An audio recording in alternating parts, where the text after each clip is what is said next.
Assalamualaikum warahmatullahi wabarakatuh. Waalaikumsalam Waalaikumsalam warahmatullahi warahmatullahi Waalaikumsalam wabarakatuh. warahmatullahi wabarakatuh. Bismillahirrahmanirrahim. Alhamdulillahirabbil alamin. Wassalatu wassalamu ala sayyidina Muhammadin wa ala alihi wa sahbihi ajma'in amma ba'd. Hayya nabda darsana fi hadhihi al-lailah bi qira'atil Fatihah ma'an. Ala hadhihi niyyah wa ala kulli niyatin salihah. Al-Fatihah.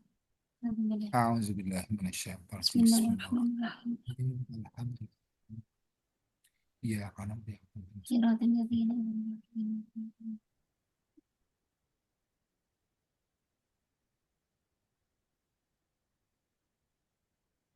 Alhamdulillah sih Niki ya, dari materi yang kedua ini, karena sudah saya sesuaikan, materi dua adalah materi yang tulisannya 12 ini ya, masuk ke ilmu ma'ani. Jadi di dalam ilmu balaghah itu ada cakupan di bawahnya, yaitu berupa ilmu ma'ani, ilmu bayan, dan ilmu badi. Ada tiga em, cabang ilmu di dalam ilmu balaghah. Ilmu ma'ani ini yang masih belum terlalu mendalam dalam mempelajari kalimat ya. Naik dari qawaid nahwu shorof, kita mempelajari ilmu ma'ani, yakni ilmu yang mempelajari kesesuaian antara konteks pembicaraan dengan situasi dan kondisi sehingga maksud dan tujuan bisa tersampaikan dengan jelas dan gamblang. Ini juga berkaitan dengan fasohah kemarin, karena seorang mutakallim itu disebut sebagai orang yang fasih ketika dia mampu menyampaikan apa yang menjadi gagasannya sesuai dengan konteks, sesuai dengan keadaan, sehingga tadi ya tujuannya bisa tersampaikan dengan jelas. Di dalam ilmu ma'ani ada beberapa topik pembahasan yang meliputi beberapa hal berikut. Dan ini masih bersifat permukaannya, masih mempelajari bentuk-bentuk kalimat secara umum. Belum sampai pada makna-makna yang dalam seperti misalnya majas. Di dalam ilmu ma'ani ini ada pembahasan mengenai khobar dan insya. Mungkin sebagian dari teman-teman sudah pernah mempelajari atau mendengar tentang kalam khobar dan kalam insya. Kalam khobar seperti makna lugawiahnya, khobar itu kan kabar, berita ya. Kalimat berita itu ungkapan yang bisa dinilai bahwa berita itu benar atau tidak, ataupun bisa dinilai orang yang menyampaikannya itu jujur atau bohong. Jadi bisa namanya berita ya, bisa benar, bisa tidak. Yang menyampaikan pun bisa jadi jujur, bisa jadi berbohong. Sedangkan insya sebaliknya, artinya sebaliknya ini tidak bisa dinilai kebenarannya. Ya netral saja, tidak bisa dinilai, oh ini bohong, ini jujur, itu nggak bisa. Contoh kalam khobar yakni inna abaka lamaridun. Sesungguhnya ayahmu benar-benar sedang sakit. Ketika seseorang diberitahu ayahmu sedang sakit, ini ada kemungkinan bahwa yang mengatakan ini jujur, ada kemungkinan juga yang mengatakan berbohong. Bisa jadi yang disampaikan itu benar atau salah. Contoh kalam insya tidak bisa dilihat ini benar atau salah. Contohnya adalah sebuah perintah, falyakul khairan aw liyasmut. Hendaklah seseorang itu mengatakan yang baik atau lebih baik diam. Ini kan tidak bisa dikatakan ya, ketika saya mengucapkan seperti itu, saya ini jujur atau tidak, ya nggak bisa dinilai karena itu bukan sebuah kabar, bukan sebuah berita. Nah, ini teman-teman sesuai dengan yang kita bicarakan kemarin, mungkin kita bisa singgung sedikit dari segi nahwunya. Lafal inna abaka lamaridun. Ada adawat inna di sini. Inna itu berfungsi sebagai apa? Atau amalnya inna itu seperti apa? Intaukit ya. Membuatkan. Ya, Taukid mengandung apa? makna taukid. Kemudian secara tarkib, tarfa, Khobar. tansibul. Tansibul Khobar. Menasabkan isma wa tarfa'ul khobar. Nah, tansibul isma wa tarfa'ul habar. Mana isimnya inna? Aba. Abaka. Abaka ini isimnya inna. Berarti dia dibaca i'rab Nasab. nasab. Tanda nasab nasabnya apa? Alif. fathah. Alif atau fathah? Alif. Alif karena termasuk Isim lima. Asmaul Isim khamsah. lima. asma Ma'ul khamsah. khamsah. Ya. Jadi ketika rofa itu dibaca i'rabnya dengan wawu, nasab dengan alif, sedangkan jer dengan ya. Itu asma Asfat. khamsah. Iya. Inna abaka, kemudian khobarnya inna adalah lafal yang mana? Almari itu. Lamaridun dibaca i'rab Rofa. Rofa. Rofa. rofa. Iya betul. Tansibul isma wa tarfaul khobar. Menasabkan isimnya dan merafakan khobarnya. Yang kedua, di contoh yang kedua, fal yakul. Kenapa yakul ini dibaca sukun? Dalam amar. Ada lam amar. Jadi setelah fa ini ada lam namanya lamul amri. Umur amri. Lamul amri ini lam yang mengandung makna perintah dan dia Perintah. berfungsi menjazmkan, membuat fiil mudhari dibaca jazm, tanda jazmnya dengan Sukun. sukun. Sukun. Ya. Antara lam di lafal falyakul dan liyasmut ini sama-sama lamul amri. Bedanya ketika lam amr didahului fa atau wawu, lam amr itu dibaca sukun. Makanya liyasmut itu nggak didahului fa atau wawu, dibaca kasroh. Kalau fal yakul didahului fa, jadi dibacanya sukun. Fal yakul. Pembahasan berikutnya adalah tentang musnad dan musnad ilaih. Ini juga mungkin beberapa dari teman-teman sudah pernah mendengar musnad dan musnad ilaih. Secara bahasa, musnad artinya sesuatu yang disandarkan. Sedangkan musnad ilaih adalah sesuatu yang disandari. Disandari. Iya, betul. Mudhof ilaih Pak Ustazah. Berbeda dengan mudhaf-mudhaf ilaih. Kalau mudhaf-mudhaf ilaih itu yang disandarkan dia kan apa ya, nunut gitu atau ikut dengan mudhafnya. Kalau musnad itu yang disandarkan bukan lafalnya, tapi hukumnya. Musnad ini adalah hukum yang disandarkan. Atau eh, apa ya? Kalau saya membahasakan musnad ilaih itu adalah subjek, musnad itu adalah predikat. Ini terkait dengan pola di dalam bahasa Indonesia SPOK. Musnad ilaih itu subjek, yang musnadnya adalah predikat. Predikat itu sesuatu yang disandarkan atau hukum yang disandarkan. Misalnya, eh, Muhammadun qaimun. Muhammadun ini subjek kan. Hukum yang disandarkan apa? Predikatnya adalah dia sedang berdiri. Hukum berdiri ini disandarkan pada diri Zaid. Begitu. Jadi bukan disandarkan yang mudhof itu. Kalau mudhof itu yang disandarkan lafalnya. Kalau ini yang disandarkan adalah hukum berdirinya disandarkan pada Muhammad. Karena di dalam bahasa Arab itu ada dua macam kalimat, jumlah ismiyah dan jumlah fi'liyah, maka polanya juga sama, ada subjek, ada predikat, tapi di jumlah fi'liyah, kan fi'ilnya terlebih dahulu. Fi'il itu predikat.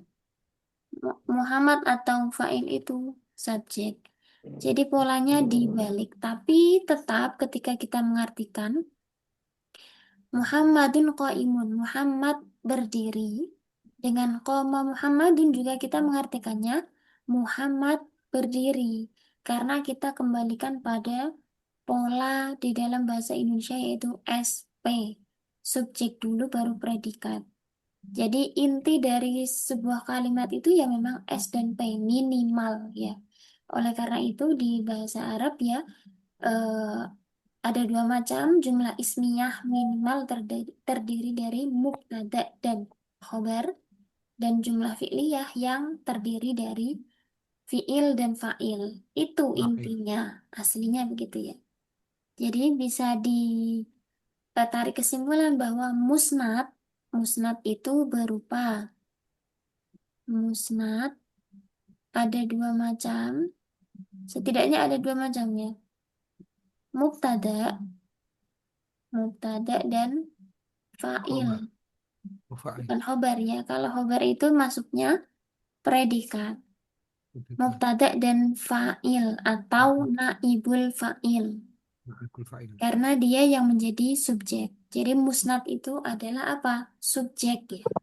Sesuatu yang disandari hukum di dalam kalimat.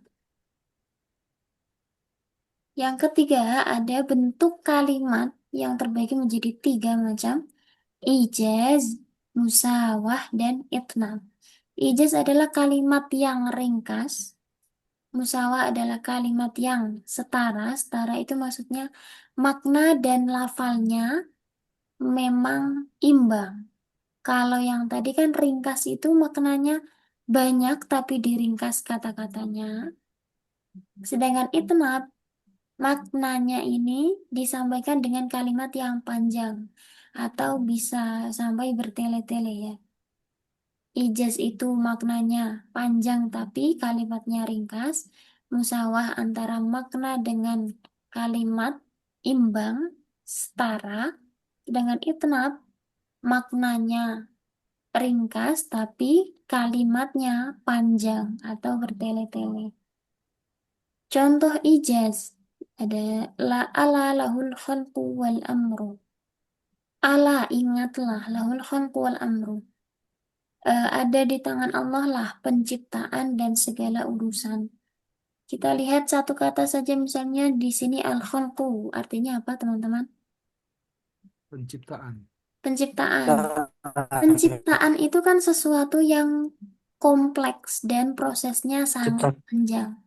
Mulai dari misal penciptaan manusia, mulai dari bertemunya sperma dan sel telur, kemudian dibuahi, kemudian menjadi segumpal darah, segumpal daging, menjadi janin dan seterusnya. Penciptaan yang sangat panjang itu hanya disingkat dengan satu kata saja, al-khalqu. Ini yang dinamakan dengan ijaz. Yang kedua, musawah.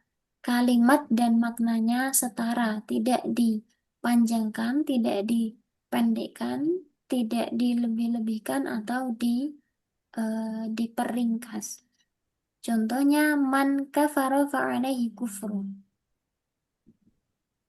Artinya apa? Boleh dibantu? Apa yang ingkar maka baginya Barang siapa yang ukuran. Yang Ingkar. memperbanyak apa nih? Kufruhu. la kafaro artinya Ingkar. Oh, kafir. Ya. kafir Barang atau ingkar. Kafir. Barang siapa yang kafir atau ingkar, fa'alaihi kufruh, maka Kekafiran baginya. Kekafiran baginya. Maka baginya lah kekafiran itu. Artinya kekafiran itu ya akan kembali ke dirinya sendiri, itu ya. Ini makna Lama-lama lebih niat bisa nggak? kalimatnya itu setara ya, memang itu artinya barang siapa yang kufur, yang ingkar, maka akibatnya akan kembali ke dirinya sendiri. Itu maka fa'alaihi kufur. Yang ketiga itnab. Intinya singkat tapi disampaikan dengan kalimat yang panjang. Contohnya adalah ini, doa dari Nabi siapa ya, kok tiba-tiba ngebleng ini? Yang lama belum dikaruniai putra? Anak Nabi Ibrahim. Nabi? Nabi Isa. Nabi Ibrahim. Ibrahim. Yang Nabi Ibrahim. Oh, Nabi Ibrahim. Yang punya ban itu loh. Nabi Zakaria. Nah, Ustazah Zakaria. Ya, Nabi Zakaria mengatakan qala rabbi inni wa hanal 'azmu minni washta'ala ra'su. Ra'su ya ini yang betul. Washta'ala ra'su syaiban. Nabi Zakaria ini berdoa ya ketika sudah usianya ini sudah sangat renta. Kemudian tuh intinya itu ya, ingin berdoa ya Allah, aku ini sudah tua, tapi aku belum juga dikaruniai seorang putra. Nah, inti dari tadi doa saya ini sudah tua itu dijelaskan dengan kalimat yang detail, kalimat yang panjang oleh Nabi Zakaria tadi.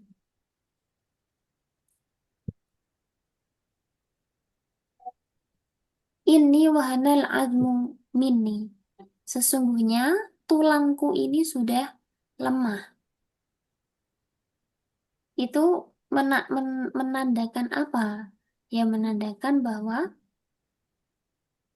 beliau sudah tua, begitu ya.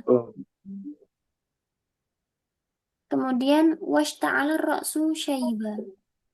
Dan rambutku ini sudah penuh dengan uban. Intinya artinya apa? Ya berarti memang sudah sangat tua. Itu kan intinya adalah ya Allah saya ini sudah tua. Tapi dijelaskan dengan keadaannya. Tulang saya sudah mulai lemah, rambut saya sudah putih. Nah, ini namanya bentuk kalimat yang itna, yang dipanjangkan. Lebih dari isi atau inti dari kalimat tersebut. Selanjutnya ada koser. Koser adalah gaya bahasa pengkhususan. Koser itu secara istilah kan, secara bahasa mungkin bisa diartikan meringkas ya. Artinya meringkas itu bukan panjang jadi pendek, tapi mengkhususkan. Qasru syai'in bisyai'in itu mengkhususkan sesuatu dengan sesuatu yang lain. Contohnya, wama yakhda'una illa anfusahum wama yash'urun. Di sini kembali lagi ada bentuk ma, nafi, ketemu Maksur dengan wa maksur ilaih. ilah. Nafi ini mengandung makna negatif, ilah juga mengandung makna negatif. Negatif ketemu negatif jadinya positif, artinya Plus menetapkan wa ma yakhda'una illa anfusahum wa ma yash'urun. Tidaklah mereka itu menipu diri mereka sendiri, tapi mereka tidak merasa. merasakannya. Ya, ini ya sama seperti la ilaha illallah. Tiada Tuhan. Muhammad Muhammadun ila Rasul. Ya, tiada Tuhan selain Allah artinya apa ya? Tuhan itu hanya Allah begitu.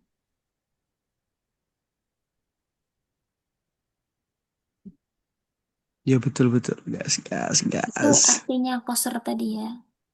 Menghususkan artinya ya itu tadi loh kata-kata hanya itu kan khusus begitu. Ma atau la ilaha illallah itu hanya salah satu bentuk koser ya. Polanya itu ketika ada nafi ketemu dengan ilah.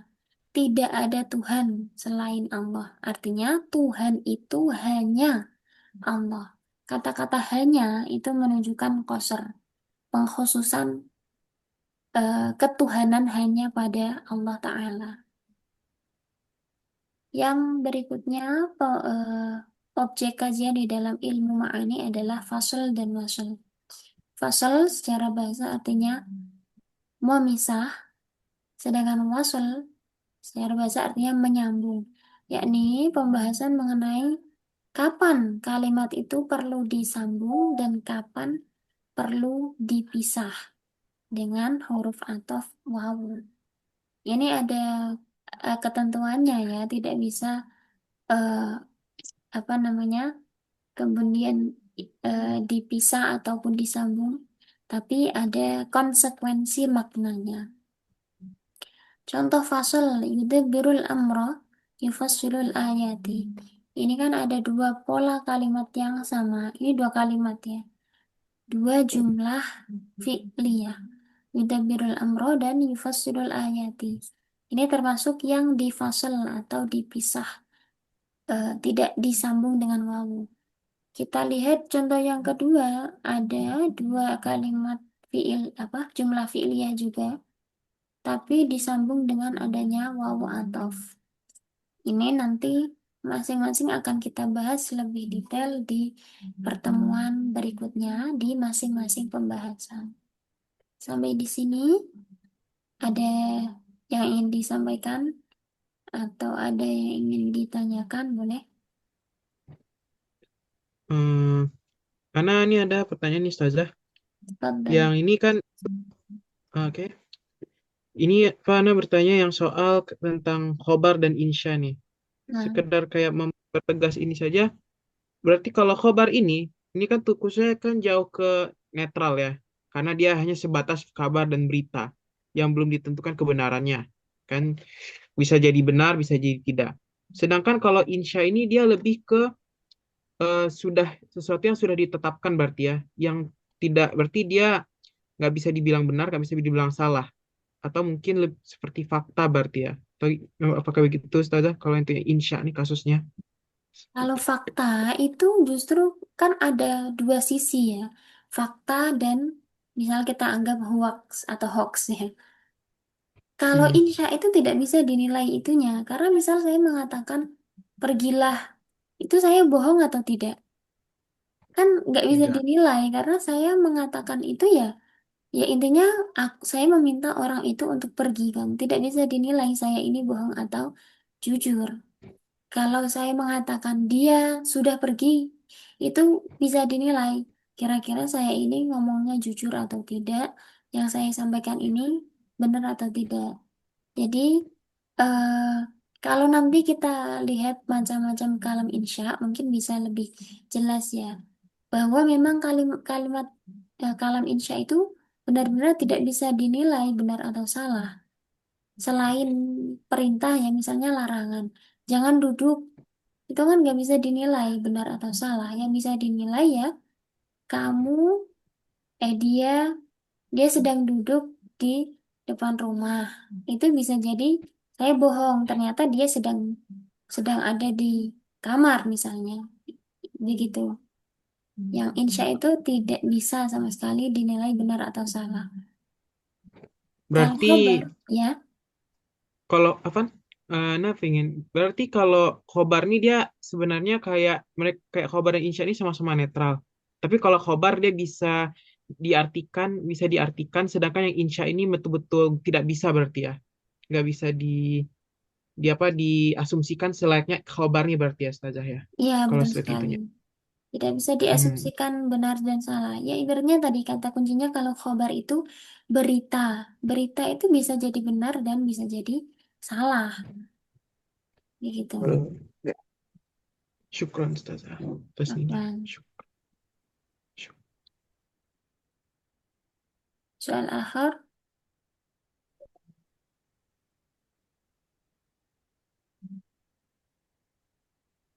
Yang ini Ustazah, misalnya itnab.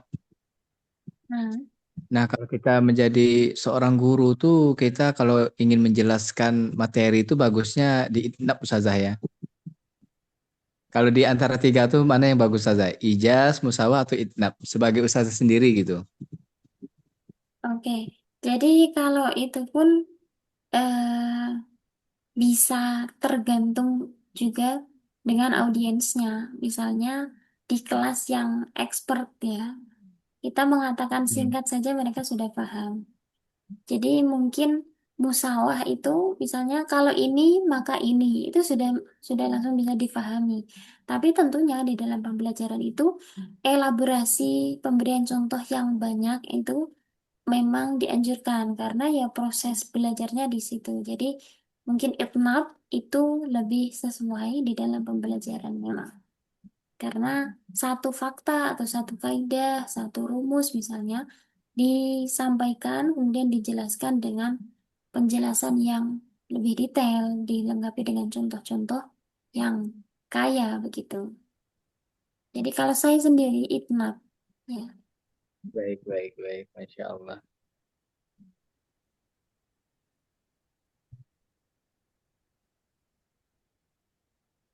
Itnab. Sabar, boleh menurut lainnya.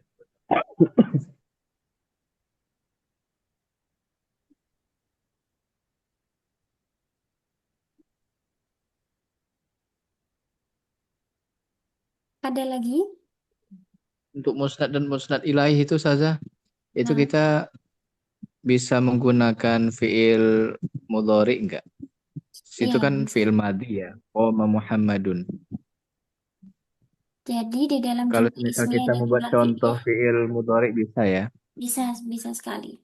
Jumlah ismiyah dan fi'liyah itu kan tadi intinya fi'il fa'il dan mubtada khabar. Bentuknya, variasinya sangat beragam sekali.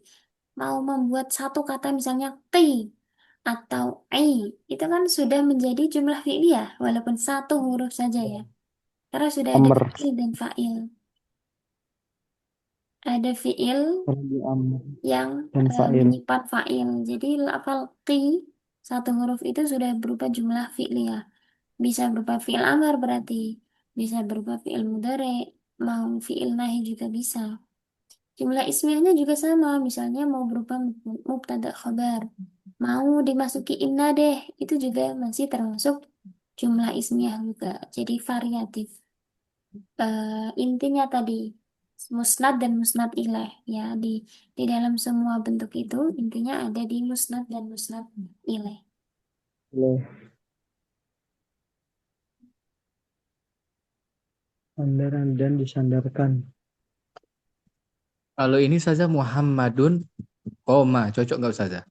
Iya bisa juga Muhammadun Muhammadun koma. koma Oh boleh ya? nanti masuknya ke dalam jumlah ismiyah tapi yang Iya khobarnya ya. berupa khobar jumlahnya jumlah fi'liyah itu betul juga karena Muhammadun koma alat toriki. Muhammadun koma. Muhammadun koma Muhammad Tapi ini udah di itu subjek misalnya Muhammadun koma itu udah dibilang kalimat mufidah belum ya? Sempurna belum ya? sempurna sekali Oh, udah ya. karena Muhammad berdiri, itu tak iya berdiri gitu ya. mubtada ini khobar menyimpan fa'il di sini. Jadi ini Hmm. justru sudah lebih kompleks daripada Muhammad Qaimun dan Qama Muhammadin. Karena menggabungkan keduanya. Muhammadun Qama.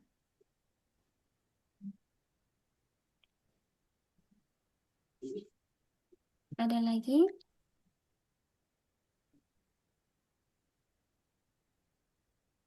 Alhamdulillah kelasnya cukup aktif dan banyak pertanyaan. Saya juga senang kalau interaktif gitu ya. Ana Ustazah. Untuk penjabarannya besok ya Ustaz ya. Kosor ini sedikit ya pembahasannya ya. Yang apa Ustaz? Kayaknya lagi Ramadan. Yang kosor. Qasar. Iya, tapi nanti di pertemuan khusus untuk qasar itu bentuk-bentuknya macam-macam. Cara untuk Oh, mengqasar ada itu. lagi. Ya, nanti kita bahas Ada di kostum pertemuan bilang. mendatang. Kostum. Uhti will Oh not berarti tafadhali. penjabarannya bisa dilanjut besok ya. Gimana, Ustaz? Untuk penjabarannya berarti bisa Ya, betul besok-besoknya ya. sekali. Ini sekilas pandang tentang objek kajian yang akan kita pelajari. Oh, ini udah lengkap semua nih. Satu Kalau buku di nih, Qasar Mas. itu Ustazah, wama yakhda'una itu manafiyah kah? Ya, betul. Manafiyah, nafi, Ya, nafi. ya, ya. Nafi. Nah, nafi, makanya saya kasih tanda minus itu tanda negatifnya. Nafi ketemu dengan ilah. Itu Illa polanya ini benar. sisa. Ilah datul istitna. Itu mengandung makna negatif karena mengecualikan. Mengecualikan kan tidak ikut hukumnya kan. Makanya saya kasih tanda negatif itu. Uhti Wilna, tafadhali. Nah, Ustazah. Berarti di Oke, langsung Uhti Wilna. Silakan. Nah, Ustazah. Yang bagian musawah, Ustazah. Sawah. Ungkapan setara. Saya belum berapa paham, Ustazah. Boleh diulang kembali, Ustazah. Baik, yang dimaksud setara ini bukan perbandingan ya, tapi antara kalimat, lafal, dan maknanya itu imbang, tidak dilebih-lebihkan dan tidak dikurangi. Artinya ya tidak dipersingkat ungkapannya, serta juga tidak dipanjangkan tadi. Misalnya, eh, saya mau bilang ini em, saya saya makan nasi di misalnya di ruang makan. Ya intinya itu saya makan atau misalnya gini, ayo kita makan bakso misalnya ya. Ayo kita makan bakso. Intinya ya mengajak orang untuk makan bakso. Tapi kalau di persingkat jadi gini, bakso bakso gitu kan. Kita cuman Ya, mengucapkan satu katanya saja, bakso atau bakso yuk, bakso bakso. Itu kan intinya mengajak teman kita untuk makan bakso. Kalau yang musawah itu, yuk kita makan bakso itu. Kalau yang dipanjangin lagi, wih, hawanya dingin-dingin gini kayaknya enak deh makan bakso anget-anget. Ini Hmm, ditambah jadi panjang. Nah, itu cara maknanya. intinya sama kan? Untuk mengajak Betul. tadi teman makan bakso tapi dengan tiga cara yang berbeda. Bakso, bakso. hmm, Itu mengajak, tapi kayak singkat gitu kan. Yang kedua, ayo kita ringkas. makan bakso. Itu yang musawah. Eh, imbang antara yang diucapkan dengan makna yang ingin disampaikan. Kalau yang ketiga ditambah-tambah ini, wah ini hawanya dingin-dingin cocok nih makan bakso. Jadi anget-anget gitu lah, dipanjang-panjangin gitu. Nah, aku udah paham ya, Ustazah. Syukran, Ustazah. Wah, Tadi di Qasar itu wa ma yakhda'una illa anfusahum wa ma yash'urun, berarti pengkhususan taksis kayak hasor dong atau gimana? Saya belum terlalu paham itu antara taksis dan hasor. taksis dengan koser ya. Al-hasr. Oh, hasr. Al-hasr. Apakah di dalam qasar yang dimana kayak pengkhususannya ini taksis ini termasuk juga hasar atau hasar juga lain atau gimana? Saya kurang paham yang hasar itu yang pernah dipelajari juga.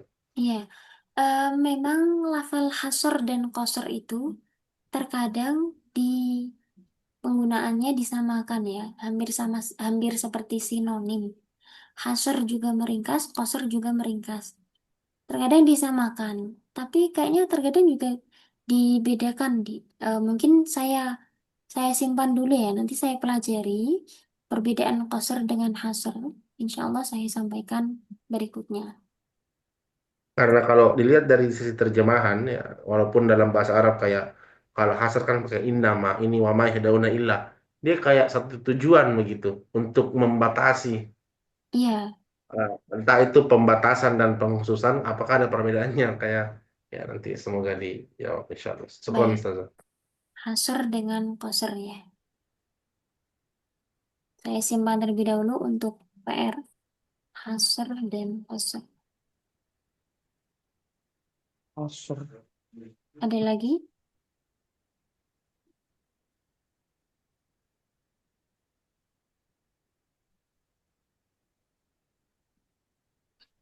Cukup mungkin ya. Mohon maaf sekali untuk hari ini. Ini pertemuan kedua, tapi saya membuat teman-teman kecewa ya, mengecewakan karena sudah membuat teman-teman menunggu lama. Semoga dimaafkan. Kita bertemu lagi besok, insya Allah, dengan keadaan yang lebih baik. Hayya nakhtatim darsana fi hadhihi lailah bi qiraatil hamdalah wa kafaratil majlis. Alhamdulillah. Alhamdulillah. Alhamdulillah Rabbil Alamin. Syukran Ustazah. Subhanallah wa bihamdika asyhadu an la ilaha illa anta astaghfiruka wa atubu ilaik. Allahumma Mufiq ila aqwamit thoriq. saudanaka. Wassalamualaikum warahmatullahi Barakallahu fiik. wabarakatuh. Waalaikumsalam warahmatullahi wabarakatuh. Waalaikumsalam. Allahumma